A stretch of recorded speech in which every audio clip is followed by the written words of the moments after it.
क्या खूब कहा है कि कामयाबी हमने तेरे लिए खुद को यूं तैयार कर लिया, मैंने हर जज्बात बाजार में रख कर इस्तेहार कर लिया।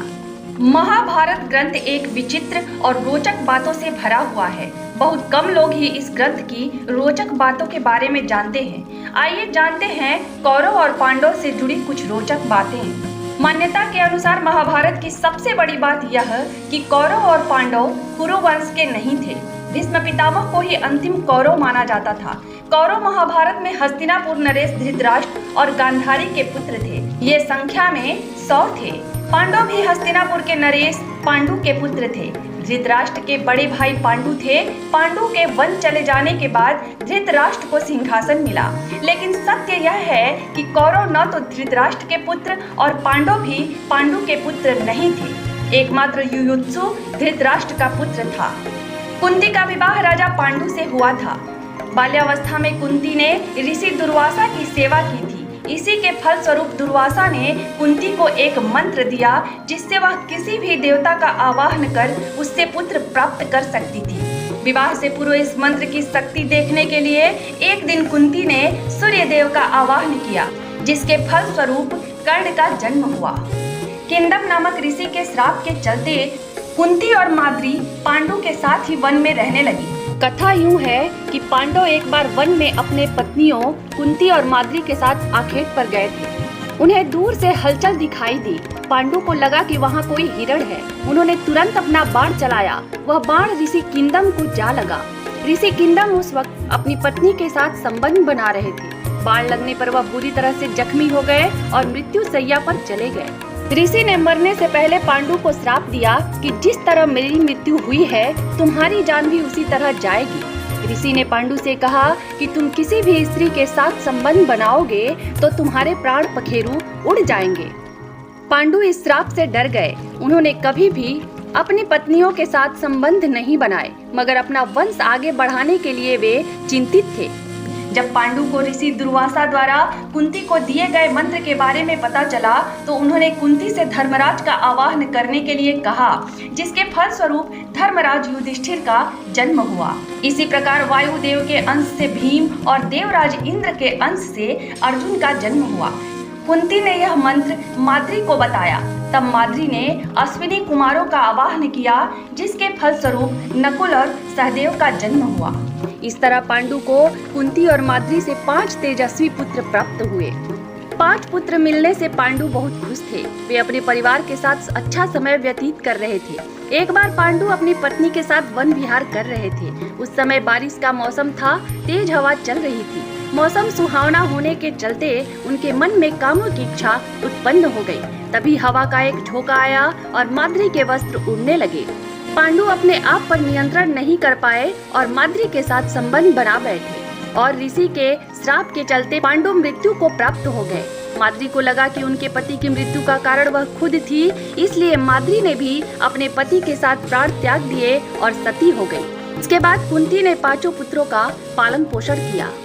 इसी तरह धृतराष्ट्र की पत्नी गांधारी को महर्षि वेदव्यास से 100 पुत्रों की माता होने का वरदान दिया था। समय आने पर गांधारी को गर्भ ठहरा, लेकिन वह 2 वर्ष तक पेट में रुका रहा।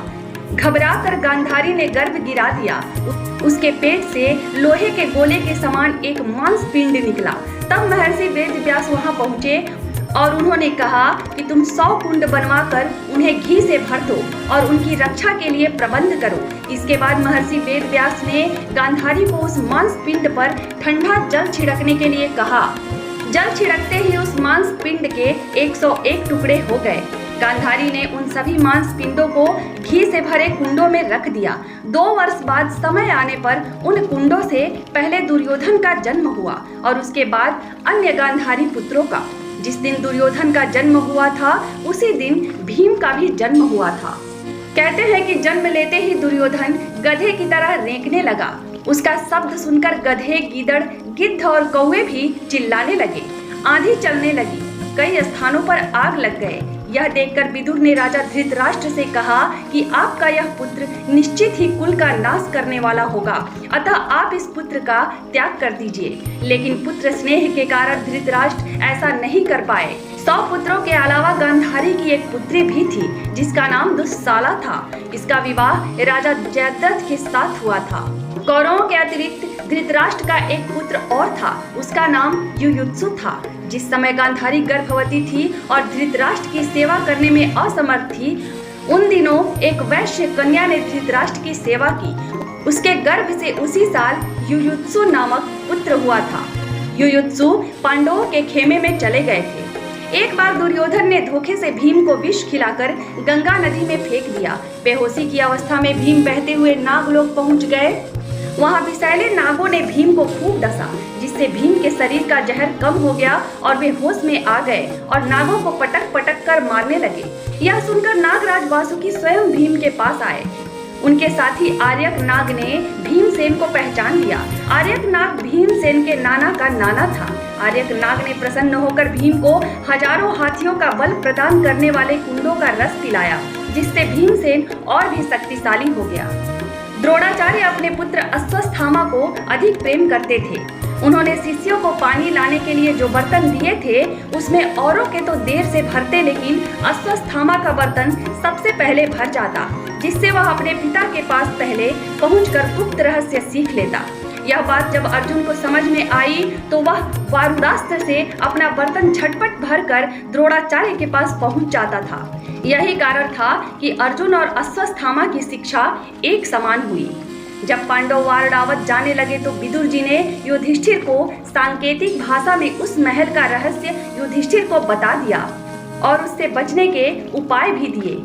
दरअसल यह महल लाख का बनाया गया था, जिसमें आग लगाकर पांडवों को मारने की योजना था। विदुर द्वारा सतर्क किए जाने के बाद एक दिन कुंती ने ब्रह्म भोज कराया। जब सब लोग खा पीकर चले गए तो वहां एक भील स्त्री अपने 5 पुत्रों के साथ भोजन मांगने आई और वे उस रात वहीं सो गए। उसी रात भीम ने स्वयं महल में आग लगा दी और गुप्त रास्ते से बाहर निकल गए। लोगों ने जब सुबह भील स्त्री और अन्य 500 देखे तो उन्हें लगा कि पांडव कुंती सहित जलकर मर गए। भीम ने दुर्योधन की जंघा उतार दी थी। वह खून से लथपथ होकर रणभूमि पर गिरा हुआ था। भूमि पर गिरे हुए ही उसने श्री कृष्ण की ओर देखते हुए अपने हाथ की 3 उंगलियों को बार बार उठाकर कुछ बताने का प्रयास किया। ऐसे में श्री कृष्ण उसके पास गए और कहने लगे कि क्या तुम कुछ कहना चाहते हो? तब उसने कहा कि उसने महाभारत के युद्ध के दौरान 3 गलतियां की है। इन्हीं गलतियों के कारण वह युद्ध नहीं जीत सका और उसका यह हाल हुआ है। यदि वह पहले ही इन गलतियों को पहचान लेता तो आज जीत का ताज उसके सिर होता। श्री कृष्ण ने सहजता से दुर्योधन से उनकी उन 3 गलतियों के बारे में पूछा तो उसने बताया। पहली गलती यह थी कि उसने स्वयं नारायण के स्थान पर उनकी नारायणी सेना को चुना। दूसरी गलती उसने यह बताई कि अपनी माता के लाख कहने पर भी वह उनके सामने पेड़ के पत्तों से बना लंगोट पहनकर गया। तीसरी गलती यह थी कि युद्ध में आखिर में जाने की भूल की। यदि वह पहले ही जाता तो कई बातों को समझ सकता था और शायद उसके भाई और मित्रों की जान बच सकती थी। श्री कृष्ण ने विनम्रता से दुर्योधन की यह सारी बात सुनी। फिर उन्होंने कहा, तुम्हारी हार का मुख्य कारण तुम्हारा अधर्मी व्यवहार और अपनी ही कुलवधू का वस्त्र हरण करवाना था। तुमने स्वयं अपने कर्मों से अपना भाग्य लिखा। अर्जुन भगवान कृष्ण के जीजा थे तो दूसरी ओर श्री कृष्ण दुर्योधन के समधी थे। अर्जुन ने श्री कृष्ण की बहन सुभद्रा से विवाह किया था। दुर्योधन के पुत्री लक्ष्मणा ने श्री कृष्ण के पुत्र सांब से प्रेम विवाह किया था। अर्जुन की माता कुंती भगवान श्री कृष्ण की बुआ अर्थात वसुदेव जी की बहन थी। अर्जुन पुत्र अभिमन्यु की पत्नी वत्सला श्री कृष्ण के भाई बलराम की बेटी थी। अब सोचिए इन सभी का आपस में क्या रिश्ता हुआ। पांडु पत्नी माद्री के भाई अर्थात नकुल और सहदेव के सगे मामा शल्य के पास विशाल सेना थी, लेकिन दुर्योधन की आवा भगत से प्रसन्न होकर उन्होंने युद्ध में दुर्योधन का साथ दिया। दुर्योधन को अपने खुद के मामा शकुनी का भी साथ मिला था। इस तरह हमने देखा कि कौरव और पांडव की ऐसी कई बातें हैं जिनके बारे में आम जनता नहीं जानती हो।